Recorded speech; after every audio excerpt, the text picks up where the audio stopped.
नमस्कार, मैं हूं नगमा। केंद्र सरकार के पास कितने तोते हैं?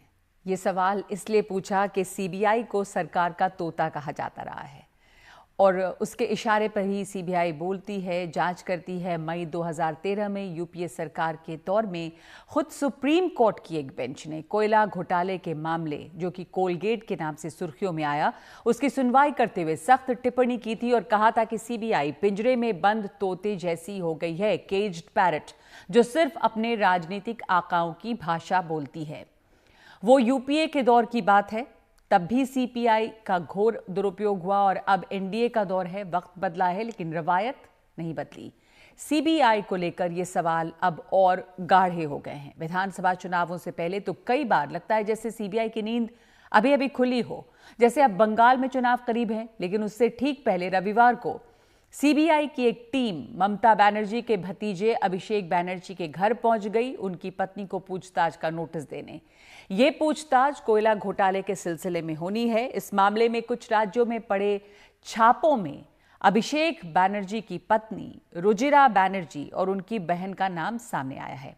इसलिए पूछताछ तो होनी ही चाहिए, लेकिन टाइमिंग विधानसभा चुनाव से ऐन पहले की ही क्यों? नाम तो काफी पहले सामने आ गया था। रुजिरा बनर्जी के आग्रह पर अब ये पूछताछ मंगलवार को होगी। उधर ममता बनर्जी का कहना है कि ये उनकी पार्टी के लोगों को डराने की मोदी सरकार की साजिश है। सोमवार को सीबीआई अभिषेक बनर्जी की साली के दरवाजे पहुंची। कल उसे अभिषेक बनर्जी की पत्नी रुजिरा से पूछताछ करनी है। उन्होंने सीबीआई से कहा कि वो उनसे 11 बजे से 3 बजे के बीच पूछताछ कर सकते हैं। सीबीआई के सूत्रों के मुताबिक ये कोयला चोरी का मामला है। बीजेपी आरोप लगाती रही है कि इसके तार अभिषेक बनर्जी से जुड़ते हैं। कोयला लाला टाका कोथाय कोथाय जाए, থাইল্যান্ডের রাজধানী ব্যাংককে যায়, কয়লা টাকা কোথায় যায় ব্যাংককে আমি নিয়ে এসেছি প্রমাণ। কোথায় কোথায় কি বলছে? ঘুমাচ্ছে ভাইপো, উঠছে ভাইপো, সকালে হাঁটছে ভাইপো, খাচ্ছে ভাইপো, আতঙ্ক হয়ে গেছে। আমার বউকে টার্গেট করেছে।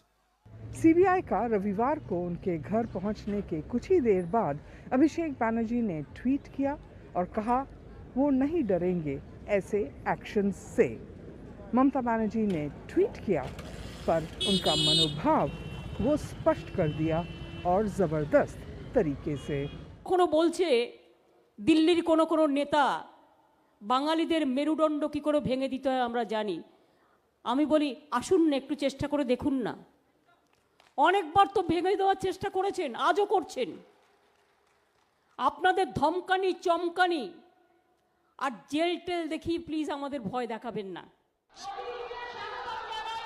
सोमवार को ही हुगली आए प्रधानमंत्री ने कोयले भतीजे या सीबीआई पर चुप्पी साधे रखी, लेकिन टीएमसी के इस नए प्रचार पर हमला जरूर बोला कि बंगाल किसी और को नहीं, अपनी बेटी को अगले मुख्यमंत्री के तौर पर देखना चाहता है। सरकार ने जो माहौल बनाया है, कट कट कट का जो कल्चर बनाया है, सिंडिकेट के हवाले बंगाल दे दिया है, उसी के कारण ये माहौल बिगड़ता गया है।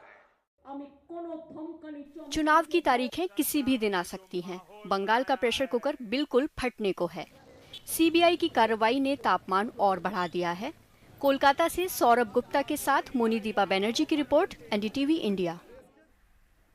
लेकिन सवाल ये है कि क्या सीबीआई की पूछताछ की ये टाइमिंग इस तरह निर्धारित की जाती है कि उसके राजनीतिक आकाओं को फायदा पहुंचे? ये सवाल तो पूछा ही जाना चाहिए। ऐसे कई केस हैं जहां पर केंद्रीय एजेंसियों पर सरकार के इशारे पर काम करने का आरोप लगता रहा है। जुलाई 2020 को ही याद कर लीजिए, जब राजस्थान में मुख्यमंत्री अशोक गहलोत और सचिन पायलट खेमे के बीच खींचतान चल रही थी। उसी समय आयकर विभाग ने अशोक गहलोत के 2 करीबियों धर्मेंद्र राठौड़ और राजीव अरोड़ा पर छापे मारे थे। ये 13 जुलाई 2020 की बात है। उसी के 2 दिन बाद प्रवर्तन निदेशालय यानी कि एनफोर्समेंट डायरेक्टोरेट ने अशोक गहलोत के बेटे वैभव पर शिकंजा कसा। इस बार वैभव के एक बिजनेस पार्टनर और मॉरिशस के एक निवेशक से जुड़ी इन्वेस्टमेंट डील के मुद्दे को आधार बनाया गया। कांग्रेस ने तब आरोप लगाया था कि अशोक गहलोत सरकार को गिराने के लिए केंद्र सरकार के इशारे पर ये छापे मारे जा रहे हैं।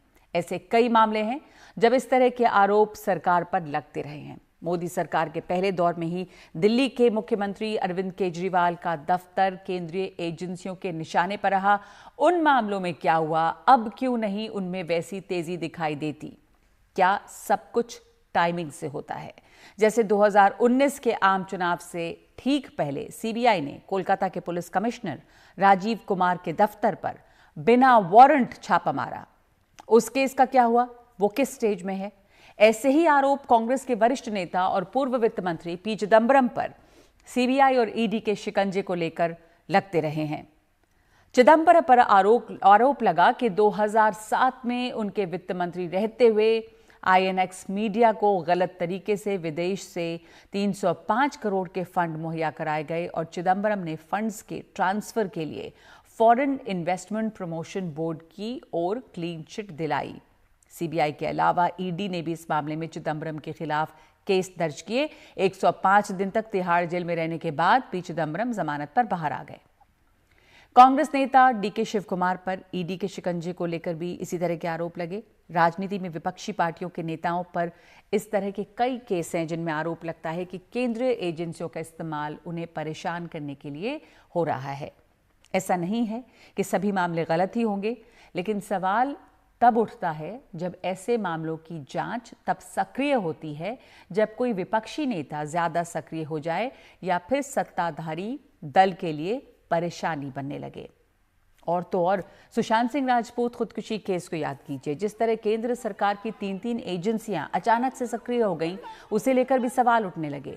उस मामले में नारकोटिक्स कंट्रोल ब्यूरो, सीबीआई और प्रवर्तन निदेशालय सक्रिय हो गए थे, जबकि महाराष्ट्र पुलिस पहले ही अपने स्तर पर मामले की जांच में जुटी थी। आखिर ऐसी क्या मजबूरी है कि जब देश में बड़े बड़े घोटालों में जांच का इंतजार हो रहा है, इतनी बड़ी बड़ी केंद्रीय एजेंसियां सुशांत सिंह राजपूत खुदकुशी जैसे मामलों को हाथ में ले लेती हैं, और वो भी किसके इशारे पर? केंद्रीय एजेंसियों के दुरुपयोग का ये आरोप अब आंदोलनों को कुचलने के लिए भी लग रहा है। अब किसान आंदोलन को ले लीजिए। 26 जनवरी को जो हिंसा हुई, उससे पहले ही एनआईए ने खालिस्तान का समर्थन करने वाली संस्था सिख्स फॉर जस्टिस के खिलाफ दर्ज केस के सिलसिले में 40 लोगों को गवाह के तौर पर नोटिस भेजा था। इनमें किसान नेता, टीवी पत्रकार, अभिनेता, दुकानदार, कारोबारी सब शामिल थे। किसान नेताओं ने कहा था कि यह आंदोलन का समर्थन करने वालों को डराने की सरकार की साजिश है। हालांकि 10 फरवरी को जब राज्यसभा में सरकार से इस सिलसिले में सवाल पूछा गया तो गृह राज्य मंत्री जी किशन रेड्डी ने एक लिखित जवाब में कहा कि एनआईए ने किसानों को समन नहीं किया है। एनआईए सिर्फ आतंक से जुड़े मामलों की जांच करती है। और अब इस बीच क्लाइमेट एक्टिविस्ट दिशा रवि का भी केस सामने आया। किसान आंदोलन से जुड़े एक ट्वीट के टूल किट की जांच को लेकर दिशा रवि को गिरफ्तार किया गया है। दिशा रवि को सोमवार को 1 दिन की और पुलिस रिमांड पर भेज दिया गया है। पुलिस दिशा रवि की इस मामले के 2 अन्य आरोपियों निकिता जेकब और शांतनु मुलुक के आमने सामने बिठाकर पूछताछ करना चाहती है। पुलिस ने तो दिशा रवि की 5 दिन की रिमांड मांगी थी, लेकिन कोर्ट ने 1 ही दिन रिमांड बढ़ाई है। पुलिस का आरोप है कि टूल किट का इस्तेमाल लोगों को भड़काने के लिए किया गया है। इस मामले में दिशा रवि की जमानत की सुनवाई के दौरान जज ने जमानत का विरोध कर रहे दिल्ली पुलिस के वकील से पूछा कि क्या उनके पास दिशा रवि के खिलाफ कोई सबूत है। दिशा के वकील ने भी कहा कि मत भिन्नता होना, यानी कि अलग मत रखना, देशद्रोह नहीं हो जाता। और उनकी मुवक्किल ने किसानों के मुद्दे के लिए क्लाइमेट एक्टिविस्ट ग्रेटा थनबर्ग का समर्थन ही चाहा था। उसने खालिस्तान के लिए कोई ट्वीट नहीं किया। दिशा रवि के वकील ने एक उदाहरण देते हुए कहा कि अगर कोई योग की जगह कुंफू चुने तो क्या वो चीन का जासूस मान लिया जाएगा? ऐसी एक लंबी बहस कोर्ट में चली और पुलिस के दावों पर कई सवाल खड़े किए गए। खैर, मामला कोर्ट में चल रहा है, किसी नतीजे पर पहुंचने की जल्दबाजी नहीं करनी चाहिए। लेकिन कुल मिलाकर सवाल ये तो खड़ा होता ही है कि जब देश के सामने कई गंभीर मसले खड़े हैं सामने, खुलेआम भ्रष्टाचार से जनता परेशान हो, तो देश की जांच एजेंसियों की प्राथमिकता क्या होनी चाहिए? और इसी मुद्दे पर चर्चा के लिए मेरे साथ हैं 3 मेहमान। कांग्रेस के प्रवक्ता पवन खेड़ा, राजनीतिक विश्लेषक शांतनु गुप्ता और scroll.in के असिस्टेंट एडिटर शुएब दानियाल। शुएब, आपने ये पूरी कहानी सुनी और किस तरह से एजेंसियों का इस्तेमाल सरकारें करती रही हैं। आपकी टिप्पणी क्या है? ये कोई नया नहीं है। इस समय आपको क्या अलग लग रहा है? कांग्रेस के दौरान केज्ड पैरट, पिंजरे में बंद तोते की बात मैंने शुरू में ही की और सब जानते हैं 2013 का वो मामला जिसमें ये टिप्पणी आई थी कोर्ट की तरफ से। तो अब ये जो आवाज उठ रही है कि सरकार एजेंसियों का इस्तेमाल कर रही है डराने धमकाने के लिए अपने पॉलिटिकल ओपोनेंट्स को या पत्रकारों को, इसमें आपको क्या अलग लगता है? तो एक वाजपेयी साहब का कोट है जो मैं थोड़े से बदल के कहूंगा कि सरकार आती जाती रहनी चाहिए मगर सीबीआई का दुरुपयोग जारी रहना चाहिए। बेसिकली चाहे वो कांग्रेस हो या चाहे अभी बीजेपी हो, सीबीआई को एक बहुत ही पॉलिटिकल नजरिए से देखा जाता है और एक तरीके से इसको आप ये जो अभिषेक की साली और जो कल उनके वाइफ पर जो पूछताछ होगी उसको भी हम इसी नजरिए से देख सकते हैं। पिछले 6 महीने 1 साल से बीजेपी ने अभिषेक पर टारगेट डाला है। यहाँ पर एक नेपोटिज्म का चार्ज लगाया, जैसे कि कांग्रेस के साथ चला था कि परिवारवाद होता है कांग्रेस में, तो वैसे ही एक बहुत ही सिमिलर चार्ज लगाने की कोशिश कर रही है बीजेपी ममता बनर्जी के खिलाफ। और जो कि एक भाईपो करके, जो बंगाली में मतलब भतीजा जो लफ्ज होता है उसको भाईपो करके उसको मॉक कर रहे हैं। इसी को ये एक तरीके से आप देख सकते हैं, ये एक कोशिश है कि अभिषेक बनर्जी को एक करप्शन के चार्ज से पब्लिक की नजर में जोड़ा जाए। और इसलिए आप देख सकते हैं मतलब अभी कुछ ही दिनों में या कुछ ही हफ्तों में इलेक्शन का अनाउंसमेंट हो जाएगा। तो एक तरीके से आज शुभेंदु अधिकारी जो तृणमूल से बीजेपी गए हैं, दिलीप घोष हैं, वो दोनों ने इस पर आज टिप्पणी की है। तो एक तरीके से बीजेपी का हमारा एक पॉइंट ऑफ अटैक दिख रहा है कि एक मतलब परिवारवाद प्लस अभिषेक बनर्जी का करप्शन लेकर एक पॉलिटिकल प्लान बन सकता है और उसके तरफ से उसके लिए एक ग्राउंड वर्क है, एक प्रेपरेशन है। तो शुएब, एक बात इस पर, एक सवाल के अगर उनके ऊपर आरोप हैं, जांच तो होनी चाहिए इसकी, तो इसमें समस्या क्या है? क्या इस तरह की चीज़ें जमा करके जो भी सरकारें रहती हैं वो अपने तरकश में ये तीर रखती हैं कि जब वक्त आएगा तब चलाया जाएगा? यानी कि पहले भी जांच हो सकती थी, पहले भी मामले सामने आ सकते थे, लेकिन क्या चुनाव का इंतज़ार या मौके का इंतज़ार करने के लिए, क्योंकि टाइमिंग जो है वो सबसे ज़्यादा अहम है। बिल्कुल, देखिए मतलब करप्शन तो अगर चार्ज है तो उस पर तो तहकीकात और तफ्तीश होनी ही चाहिए। मगर बात है कि केंद्र में जो ये एक तो आपने जो टाइमिंग का जिक्र किया, दूसरी तरफ है कि बीजेपी सेम चार्ज लगा रही है तृणमूल के खिलाफ बंगाल में कि वो स्टेट पुलिस का दुरुपयोग कर रही है। ठीक है, दोनों बात में एक हद तक एक सच्चाई है कि तृणमूल जो स्टेट पुलिस का दुरुपयोग करता है विपक्ष के खिलाफ जो बंगाल में है, उसी का एक तरीके से मिरर इमेज है कि आप जो सेंटर में जो विपक्ष है उनके खिलाफ सीबीआई का दुरुपयोग हो रहा है। तो ये टाइमिंग का खेल है। और वैसे तो अभी तक अभिषेक या उनकी बीवी या उनकी जो साली है, अभी तक उनका नाम एफआईआर में नहीं दर्ज है। ये तहकीकात में जो पूछताछ में उनके नाम उभर के आए हैं, तो इस वजह से कनेक्शन में आ रहा है। तो वैसे तो करप्शन आपको टैकल करना चाहिए, वैसे तो वेस्ट बंगाल पुलिस को भी मौका मिलना चाहिए, सीबीआई को भी मौका मिलना चाहिए। मगर ये जो जानकार है, जो इंडियन पॉलिटिक्स देखते हैं, इसमें एक पैटर्न निकल आता है कि चाहे ममता बनर्जी हो चाहे मोदी जी हो, ये एक पॉलिटिकल यूज कर रहे हैं अपनी एजेंसियों का जो उनके अंदर है। पवन खेड़ा, मैं आपकी टिप्पणी इसके मामले पर, आपने बहुत सारे मिसाल भी, हम लोगों ने भी चर्चा की और बात की हमने, ये कोलगेट मामला हो जाए या फिर उसके पहले आप जब गहलोत सरकार, जब सचिन पायलट और गहलोत का मामला राजस्थान में चल रहा था, उस समय भी आरोप लगे थे कि किस तरह केसेस सामने आने लगे। तो लेकिन सवाल यही है कि ये सरकार नया क्या कर रही है? ये सरकारें करती आई हैं, सरकारों के पास जो ये हथियार होते हैं इनका इस्तेमाल ऐसे मौकों के लिए रहता है। मैं आपको उदाहरण कुछ देता हूं। मेरे भारतीय जनता पार्टी के जो मित्र हैं शांतनु गुप्ता जी, वह भी शायद सहमत होंगे। हमारे वक्त सीएजी कौन थे? विनोद राय, किसने अपॉइंट किया था? हमारी सरकार ने।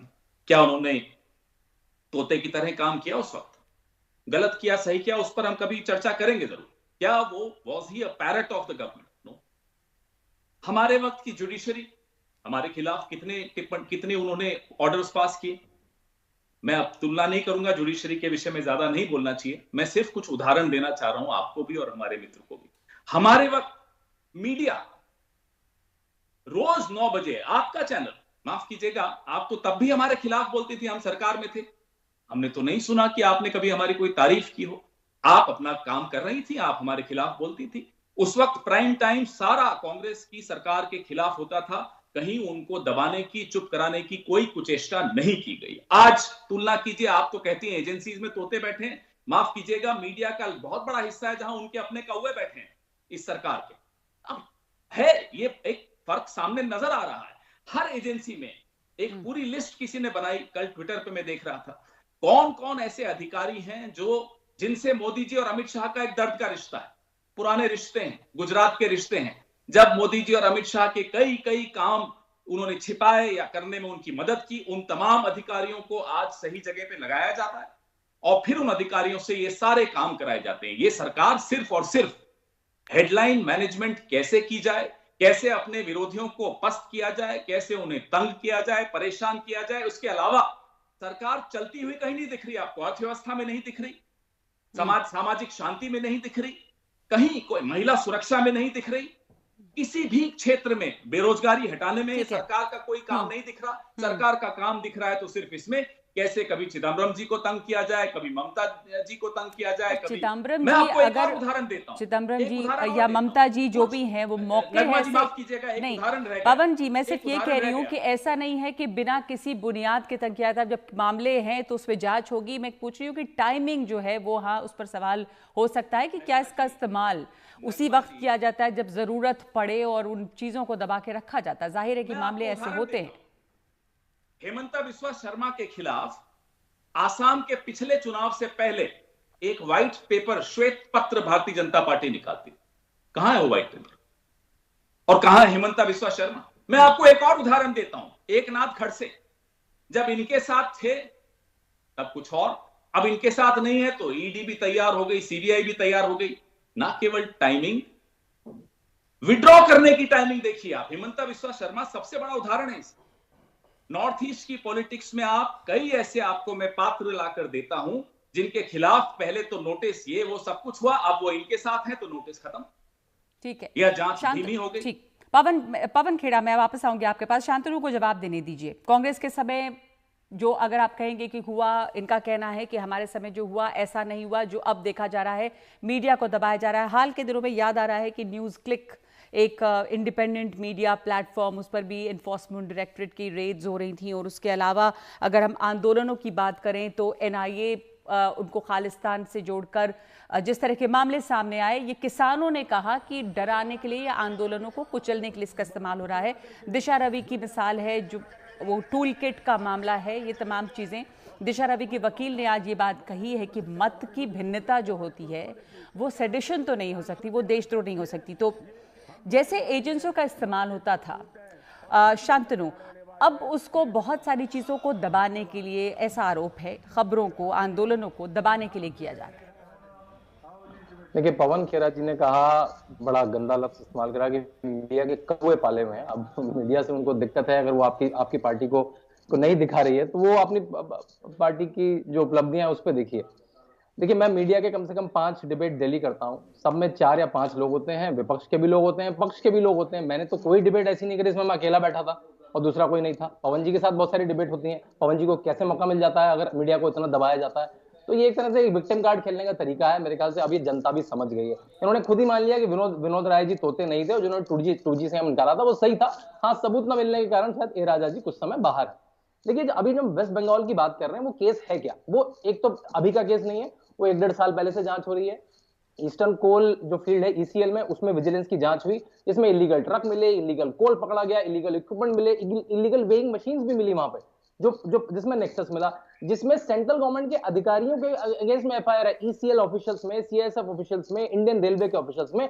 अब जांच हो रही है कि शायद अभिषेक बनर्जी की जो बीवी हैं उनके भी उसमें फाइनेंशियल लिंक मिल रहे हैं, तो उसकी भी जांच होनी। देखिए नगमा, भारत में इतने चुनाव होते हैं ना, अगर आप चुनावों में काम करना बंद कर दे सीबीआई तो मेरे ख्याल से भारत में कभी ना या तो चुनाव नहीं हो पाएंगे या फिर जांच नहीं हो पाएगी। तो ये हम हर बात किसी न किसी चुनाव से जोड़ देते हैं। सरकार भी तो हर समय किसी न किसी चुनाव की तैयारी में लगी रहती है। प्रधानमंत्री आज बंगाल में है, इधर हंगामा पार्टी रहेगी ना, वो तो पार्टी रहेगी। पार्टी एक पॉलिटिकल मशीनरी है, उसका काम है चुनाव लड़ना और चुनाव जीतना, फिर सरकारें स्थापित करना और वहां पे अपने मैनिफेस्टो और अपने को पालन करना। देखिए अरविंद केजरीवाल कहते थे मैं शीला दीक्षित के खिलाफ ये कर दूंगा। बंगाल में चुनाव के डेट्स बस आने वाले हैं और आप देख रहे हैं कि हर हफ्ते बड़े बड़े बीजेपी नेताओं के, प्रधानमंत्री, गृह मंत्री के दौरे हो रहे हैं। तो आरोप पहले से है, मामले पहले से हैं, जांच होनी चाहिए, लेकिन अब तेजी आ गई है। अभी बंगाल में तमाम तरह के मामले, सीबीआई की जांच और तमाम मामले, ईडी, ये तमाम जो हैं अब तेजी से काम कर रहे हैं। मुझे नहीं याद कि 1.5 साल पहले जब अनूप मांझी जो किंगपिन माने जाते हैं इस केस के, या ईसीएल के जो जीएम है, जो ईसीएल के जीएम है अमित धर, जब उनके एफआईआर हुई, जो ईसीएल के जो चीफ सिक्योरिटी ऑफिसर हैं तन्मय दास, जब उनपे एफआईआर, तो आपने डिबेट नहीं करी, क्योंकि अब आप लग रहा है कि पॉलिटिकल व्यक्ति है, इसमें डिबेट करनी चाहिए, इसलिए बड़ा हो रहा है। बड़ा वो जांच तो 1.5 साल से चल रही, क्योंकि अब हमें उसमें लग रहा है कि पॉलिटिकल रंग है, तो हम डिबेट करने इसलिए बड़ा लग रहा है। देखिए केजरीवाल जी ने कहा मैं शीला दीक्षित को जेल में भेज दूंगा, ये पन्ने, उन्होंने कुछ नहीं करा, आप लोगों ने कुछ नहीं कहा। उन्होंने कहा मैं चिदम्बरम जी को, कपिल सिब्बल जी को, सब झूठे हैं, उन्होंने कुछ नहीं करा, उन्होंने कभी वो कोर्ट नहीं गए। अगर आप मैं बंगाल के कुछ लोगों से बात कर रहा था आपके डिबेट से पहले, बंगाल में कांग्रेस के प्रवक्ता कहते हैं जाके कि अभिषेक बनर्जी करप्शन में है। अब यहाँ आके पवन खेरा जी डिफेंड कर रहे हैं अभिषेक बनर्जी को, तो ये अच्छी टेक्निक है कि वहां पे भी, क्योंकि उन्हें वहां पे ममता के अगेंस्ट लड़ना है, तो वहां पे अभिषेक बनर्जी को आप भी गाली देते रहो, यहाँ पे क्योंकि सेंटर में हमें ममता जी की जरूरत पड़ सकती है। तो ये तो एक टैक्टिक्स है, लेकिन सबको पता है बंगाल में दीदी ने क्या कर रखा है। और जो कोल के मामले हैं या और चिट फंड के मामले हैं, जो साइक्लोन के जो पैसे में गबन हुआ, सारे मामले, उसमें जांच होनी चाहिए, बल्कि ऐसी जांच को तो हमें बढ़ावा देना चाहिए। एक साफ राजनीति में जो प्रेरक है, ऐसे तो हर कदम का हर पॉलिटिकल पार्टी को सपोर्ट करना चाहिए। पॉलिटिकल पार्टीज के द्वारा एजेंसियों के इस्तेमाल में लगातार तेजी आई है। और ये किसान आंदोलन की अगर बात करें शांतनु गुप्ता, तो किसान आंदोलन के समय भी किसानों ने ये आरोप लगाया कि जिस तरह के मामले, और उन्होंने कहा कि हमारे ऊपर नोटिस आने लग गई हैं और आंदोलन को दबाने के लिए डराया जा रहा है किसान नेताओं को। या अभी आप देख लें कि अगर कोई भी एक ट्वीट आता है उसके खिलाफ एफआईआर होने लग जाती है, सेडिशन के चार्जेस लगते हैं। तो एक डर का माहौल है कि अगर किसी ने जरा भी अपनी भिन्न मत की भिन्नता जो है, क्या वो देशद्रोह हो जाती है, क्या उसके खिलाफ में मामले या उसके खिलाफ केस कर देने चाहिए या एफआईआर दायर हो जानी चाहिए? एफआईआर किस में हुई वो देखें, हम लोग ऐसा नहीं एक बात को दूसरी से जोड़ दें। दिशा रवि का केस जो आपने जोड़ा, मेरे ख्याल से अगर मेरे फोन पे किसी, मैं इसलिए जोड़ रही हूँ क्योंकि आपने कहा कि कहीं कुछ, मतलब क्योंकि कुछ दिनों पहले ही हमने देखा है, सीपीएम ने इसके ऊपर बयान भी दिया, एनफोर्समेंट डायरेक्टरेट ने ऑफिसेस पे रेड किया, एक independent media platform news portal है उसके ऊपर। तो ये तमाम जो कार्रवाई हुई उसको किस तरह देखा जाए? देखिए, दिशा रवि, शांतनु मुलुक और निकिता जेकब ने बैठ के एक बहुत बड़े ग्रुप के साथ जूम मीटिंग करी, जिसको लीड किया पोलिटिक जस्टिस फाउंडेशन के मोद हालीवाल में, जो ओपन खालिस्तानी है, अपनी फेसबुक वॉल पे लिखते हैं मैं खालिस्तानी, डेली खालिस्तान के सपोर्ट में ट्वीट डालते हैं। उनके साथ जूम कॉल पे जाना ही एक प्राइमा फेसी एविडेंस है किसी भी जांच एजेंसी के लिए। आप, और ये किसी भी देश में है, अगर आप किसी भी टेररिस्ट ऑर्गेनाइजेशन के पे फोन भी करते हैं, बैठ आपकी जांच करेगी वहां की जांच एजेंसी, इसमें तो डिबेट ही नहीं है। ग्रेटा थर्नबर्ग एक क्लाइमेट एक्टिविस्ट है, उनके साथ में किसी तरह की जानकारी साझा करना क्या सेडिशन है? ये एक सवाल या ये एक मत रखा उनके वकील ने यहाँ पर। पवन खेड़ा, देखिए, जहां तक कि आंदोलनों को दबाने की बात होती है, मैं फिर से यूपीए का उदाहरण से शुरू करूंगा। क्या अन्ना आंदोलन को दबाने की कोई चेष्टा की गई? क्या निर्भया आंदोलन को दबाने की कोई चेष्टा की गई? लेकिन आपको मैं भीमा कोरेगांव का उदाहरण देता हूं। अभी हाल ही में फॉरेंसिक्स की जांच से मालूम पड़ता है, मैंने तो खबरों में पढ़ा, कि लैपटॉप में जो 8 या 10 मेल्स मैलवेयर के थ्रू हैक करके डाली गई, और इस तरह से एक माहौल बनाया गया कि भीमा कोरेगांव एक बहुत बड़ा षड्यंत्र। प्रश्न चिन्ह लग गए। लेकिन जो लोग जेल में हैं, जिन पर आपने चरित्र हनन जिनका किया, उनका क्या होगा? आप भीमा कोरेगांव पर तो मैं देख रहा हूं शांतनु जी मेरे भारतीय जनता पार्टी के मित्र यूं कर रहे हैं। आप आइए, फ्राइडेज फॉर फ्यूचर एक संस्था थी, यही दिशा रवि इसको चलाती थी, इसके खिलाफ बड़े बड़े आरोप हुए, क्या हुआ? विड्रॉ कर लिए ना सारे आरोप। तो आप बदनाम करने की चेष्टा इसलिए करते हैं कि जो आपके खिलाफ आवाज उठे, या तो आप उसको खरीदो, नहीं खरीद सकते तो दबाओ, नहीं दबा सकते तो बदनाम कर दो। किसानों के साथ वही किया जा रहा है, नौजवानों के साथ जो अपनी फीस वृद्धि के खिलाफ आंदोलन करते हैं उनको राष्ट्र विरोधी करार कर दिया जाता है। जी हाँ। किसानों को खालिस्तानी, एंटी सीएए को पाकिस्तानी। अरे साहब कहीं तो रुकिए, कोई तो देश में भी होगा जो आपके खिलाफ हो सकता है या हो ही नहीं सकता। जो तो आपके क्या खिलाफ बोलने की आजादी, पवन खेड़ा, अब क्या खिलाफ बोलने की आजादी बनी हुई है, बरकरार है, बनी रहनी चाहिए, उसको दबाने की कोशिश हो रही है या नहीं? क्या सरकार के द्वारा एजेंसियों का इस्तेमाल बढ़ रहा है, या उनका उनकी जिस समय में कार्रवाई होती है उसके ऊपर सवालिया निशान खड़े हैं? इन सवालों के साथ इस समय इस बहस को हम यहीं पर रोक रहे हैं। प्राइम टाइम में इस वक्त हम एक ब्रेक लेंगे।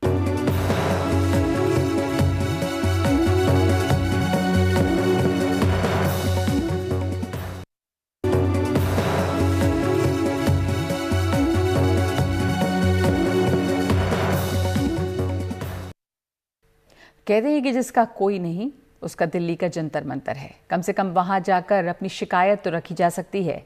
ये अलग बात है कि अब मीडिया के पास यहाँ पर पहुंचकर विरोध करने वालों तक पहुंचने के लिए वक्त बहुत कम रह गया है। इसी जंतर मंतर पर अब कई ऐसे लोगों ने प्रदर्शन शुरू किया है जिन्होंने 2018 में staff selection commission general duty constable भर्ती परीक्षा पूरी तरह पास कर ली थी। इसके बावजूद इनमें से हजारों को नौकरी दी ही नहीं गई। ये तब है जब खुद सरकार कह चुकी है कि केंद्रीय सुरक्षा बल जो है उसमें करीब 1 लाख वैकेंसी है, खाली जगह है। परीक्षा पास करने वाले इन लोगों का आरोप है कि उन्हें नौकरी देने के बजाय अब सरकार ने नई भर्तियों के लिए आवेदन मांगने शुरू कर दिए हैं। ये लोग फिजिकल और मेडिकल भी पास कर चुके हैं और अब तो कई के लिए सरकारी नौकरी ज्वाइन करने की उम्र भी निकल गई है या निकलने वाली है। राजीव रंजन की रिपोर्ट।